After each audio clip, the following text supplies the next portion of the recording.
नमस्कार, मी पंजाब डक. आज आहे 6 ऑगस्ट 2025 आणि या ठिकाणाहून मी माझ्या महाराष्ट्रातल्या शेतकऱ्याला अंदाज देणार आहे.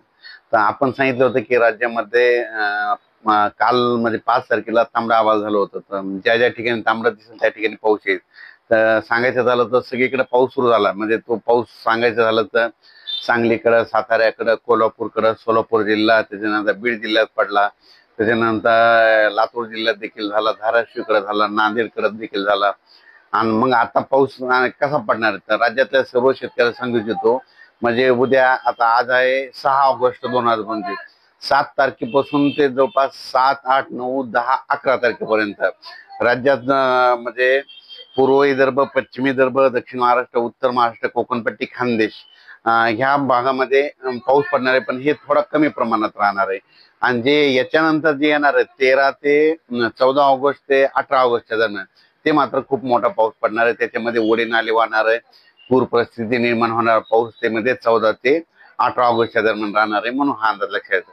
पण राज्यात सांगायचं झालं तर आज आहे 6 ऑगस्टला, म्हणजे सांगायचं झालं तर यवतमाळ जिल्हा, हिंगोली जिल्हा, त्याच्यानंतर वाशिम जिल्हा, त्याच्यानंतर इकडं अकोला जिल्हा, त्याच्यानंतर परभणी जिल्हा, त्याच्यानंतर जालना जिल्हा, संभाजीनगर, त्याच्यानंतर लातूर, धाराशिव, बीड, नांदेड, इकडं अहिल्यानगरचा काही भाग, सातारा, सांगली, सोलापूर, ह्या 6 तारखेला रात्रीपर्यंत बऱ्याच ठिकाणी पाऊस येणार आहे, म्हणून हा अंदाज लक्षात येतो.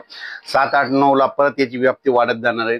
पण या पावसामध्ये काय होणार आहे, विजेचं प्रमाण असणार आहे, वारं देखील जोरात सुटणार आहे, विजेचे रात्री त्याला विजेच्या कडकडासह पाऊस असणार आहे, म्हणून हा अंदाज लक्षात घ्यायचा.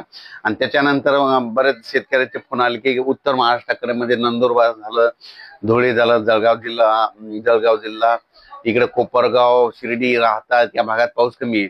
तर त्या शेतकऱ्याला सांगू इच्छितो की तुमच्याकडे 8, 9, 10, 11च्या दरम्यान तुमच्या तिकडे देखील पाऊस येईन आणि तुमच्या पिकाला जीवदान ठरणार आहे. पण तुमच्यामध्ये नंदुरबार, धुळे, जळगाव, इकडे शिर्डी, कोपरगाव, नाशिक या एरियामध्ये सांगायचं झालं तर म्हणजे हे पाऊस जवळपास 14 ऑगस्ट ते 18 ऑगस्ट मात्र मुसळधार पडणार आहे, म्हणून हे लक्षात घ्या. हे मात्र आता जे उद्याचा पडणार आहे समजा 7, 8, 9, 10, 11चा, हे फक्त तुम्हाला पिकाला शेतातून पाणी बाहेर निघेल, पिकाला जीवदान ठरणारा पाऊस पडणार आहे, म्हणून हा अंदाज लक्षात घ्यायचा. आणि कोकणातला पाऊस कायम राहणार आहे, म्हणून हे देखील लक्षात घ्यायचं.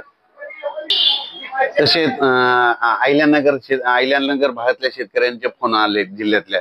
तर त्या शेतकऱ्याला सांगितलं होतं की आज तुमच्या तिकडे म्हणजे आज 6 तारखेला तुमच्या इकडे मध्यरात्रीच्याला तुमच्या भागाकडे देखील पाऊस येणार आहे, म्हणून हे अंदाज लक्षात येतात. म्हणजे अहिल्यानगर मध्ये सांगायचं झालं तर राहता, शिर्डी, संगमनेर, कोपरगाव, नेवासा, त्याच्यानंतर पैठण हे भाग, तिकडे देखील हे पाऊस येणार आहे, म्हणून हे लक्षात येतं. म्हणजे आज मध्यरात्री उद्या त्याला तुमच्या इकडे देखील पावसाची हजेरी लागणार आहे, म्हणून हे लक्षात येतं.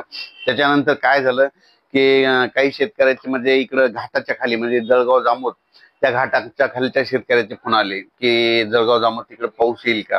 तर त्यांना सांगू इच्छितो आज देखील तुमच्या भागामध्ये रात्रीच्याला थोडंफार प्रमाणात तुमच्या भागात देखील आज काही काही भागामध्ये पावसाचं आगमन होणार आहे, म्हणून हे लक्षात येतं. पण तुमच्या भागामध्ये समजा बुलढाणा जिल्हा झाला, अकोला जिल्हा, अमरावती, वर्धा, नागपूर, भंडारा, गोंदिया, चंद्रपूर, तुमच्याकडे मात्र 14 ऑगस्ट ते 18 ऑगस्टच्या दरम्यान मुसळधार पाऊस पडणार आहे. म्हणून तुम्ही काय करायचं, ह्या 2-4 दिवसामध्ये जशी वेळ भेटेल तसं तुम्ही काय करा, खताचे निवेदन करा, म्हणून हे अंदाज लक्षात घ्यायचा.